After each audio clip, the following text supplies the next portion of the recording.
So we'll talk to Oliver in the UK, who wants to know, are ideas real? Hello again, folks. It's been a while since I last called, but the last time I called you two. So, your poll question on YouTube, is Allah real? Kind of, maybe. It's an idea, and an idea can have some property of reality, right? Not obviously the empirical reality of the senses, but it can still be real to people in the same way that mathematics is real or emotions are real. But we can't. Star Wars is real. You know, Star Wars, watching a movie or reading a book asks you to accept the reality that is in the book for a short period of time. And those are all ideas. So in that sense, I would say they are in fact real. But that doesn't mean that they exist, right? I think the more accurate way of talking about it is that the idea of Allah exists. Because when you say Allah exists, that has a different meaning than the idea of Allah existing. The concept of Allah does exist. The belief in Allah does exist. Right, and those concepts and those beliefs, the reality that they have is extraordinarily powerful and beyond sort of any reasonable doubt. That being said, then, what right does any atheist have to question that reality for someone else until the right to freedom of speech?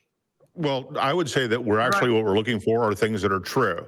And just because an idea, as we've already described, is real, doesn't mean that it's true. And it means that it conforms to reality as adjudicated by predictive power.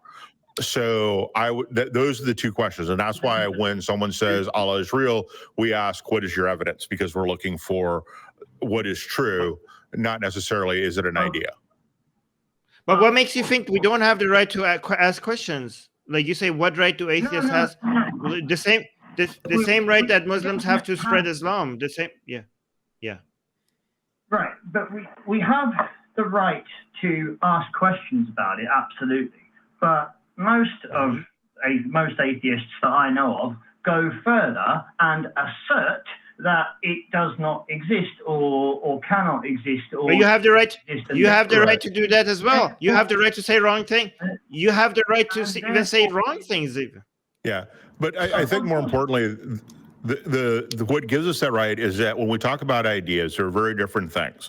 So we can talk about, is something true in the Star Wars universe, or we can talk about, are things true in this universe, in reality. And in most cases, we're talking about this reality.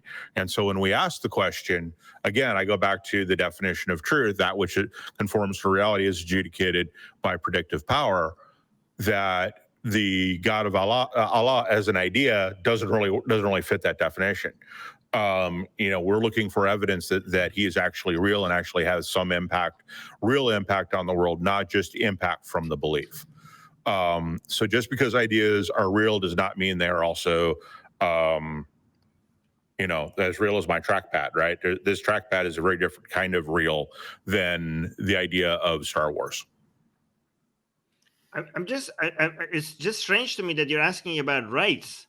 Maybe you should say, like, why is this correct? Why is this not correct? Why do you say, what gives them the right? Do you think Muslims have the right to say Allah is real? Do you think they have that right?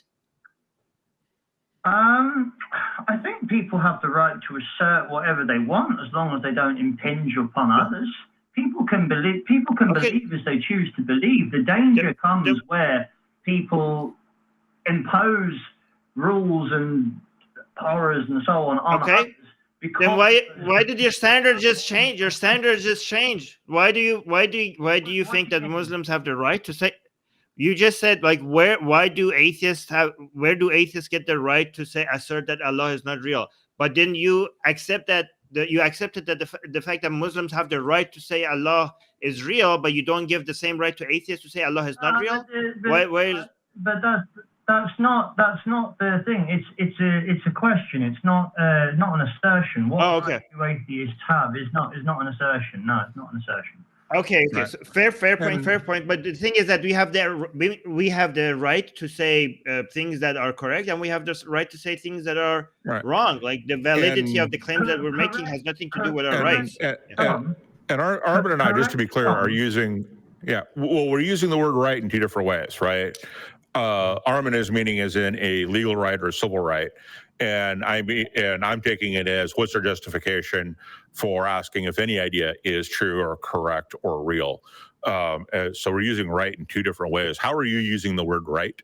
Do you mean it in the civil rights sense, or do you mean just the ability? With your interpretation, Jim, with your interpretation. But that would be phrased.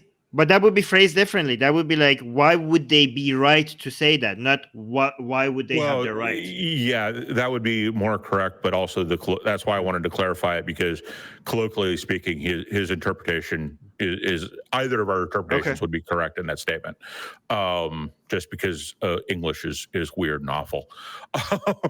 You're quite right. You're quite right. You're quite right. Okay. Yeah. So that'd be what gives us the ability to ask if any idea is correct, is to in what frame of reference, basically.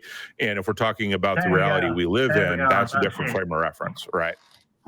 That's it. So, right. So it is because the question then, if I understand you right, is Allah. Is the idea of Allah, or is Allah real to someone? We mean, is it real in this reality that we share, That's in correct. this empirical existence we share? Yes. Okay. Thanks very much, guys. Really love your work. I'll call it there for tonight. Have a good evening. Okay. Thank you. Good night.